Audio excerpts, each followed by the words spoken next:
Welcome back. In the previous episode, we learned what Terraform is and why infrastructure as code has become the standard for managing cloud infrastructure. Today, we're going to prepare our development environment. By the end of this video, you'll have Terraform installed, Visual Studio Code configured, and you'll run your very first Terraform commands. Let's get started. Here's today's roadmap. First, we'll install Terraform. Then, we'll verify that everything works correctly. After that, we'll configure Visual Studio Code with the official HashiCorp extension. Finally, we'll learn 3 Terraform commands that you'll use almost every day. Terraform version, Terraform FMT, and Terraform validate. Most of today's episode will happen inside the terminal in VS Code. Now we're installing Terraform. This may take a few seconds depending on your internet connection.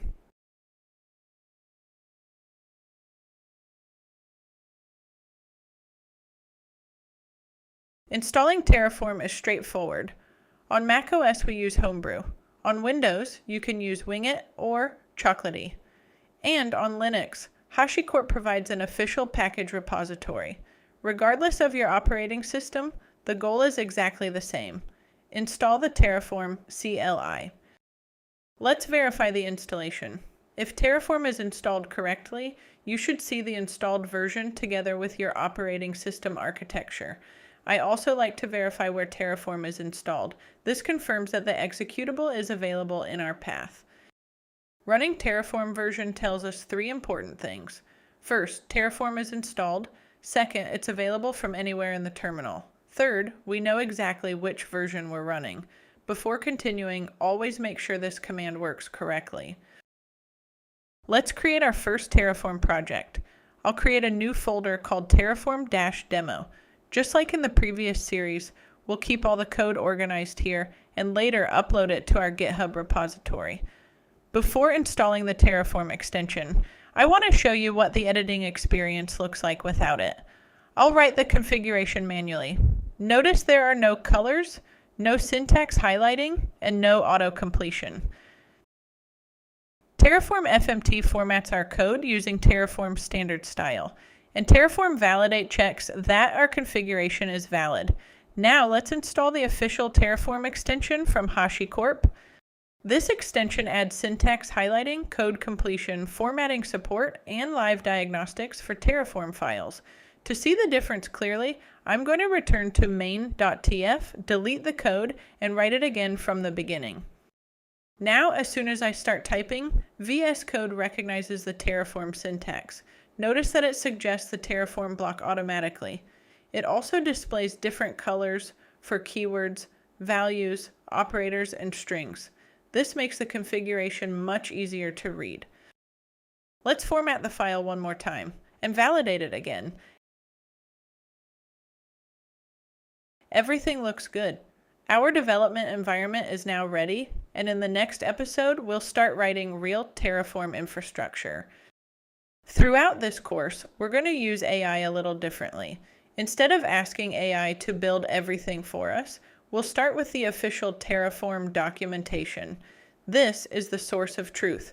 Every feature, every resource, and every command is documented here by HashiCorp. We'll first understand how Terraform works from the documentation. Once we understand the concept, we'll use AI to speed up our work.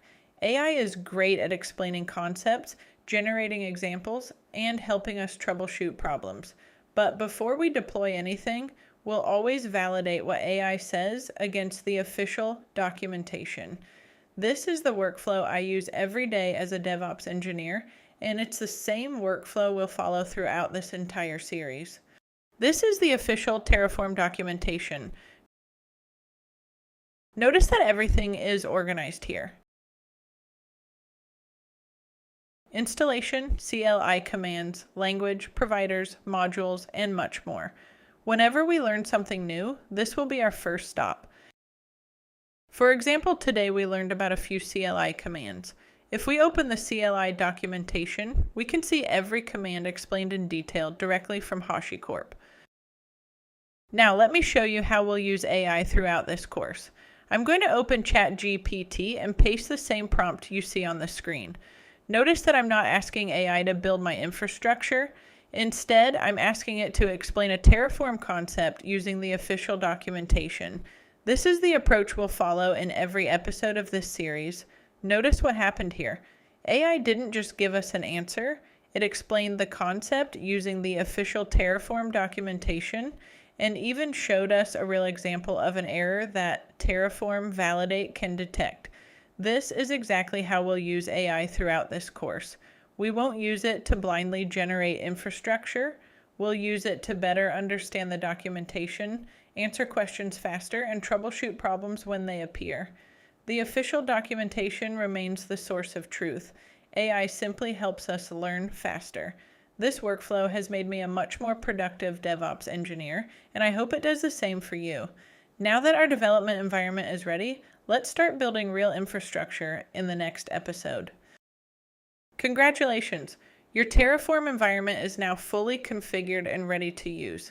You installed Terraform, configured Visual Studio Code, learned your first CLI commands, and saw how we'll use both the official documentation and AI throughout this course. In the next episode, we'll finally start writing real Terraform code. You'll learn what providers and resources are, and we'll go through the standard Terraform workflow: Terraform init, Terraform plan, and Terraform apply. These are the commands you'll use in almost every Terraform project, so it's important to understand what each one does before we start deploying infrastructure. If you enjoyed this video, don't forget to like it, subscribe to the channel, and check out the GitHub repository where you'll find all the code used in this series. Thanks for watching, and I'll see you in the next episode.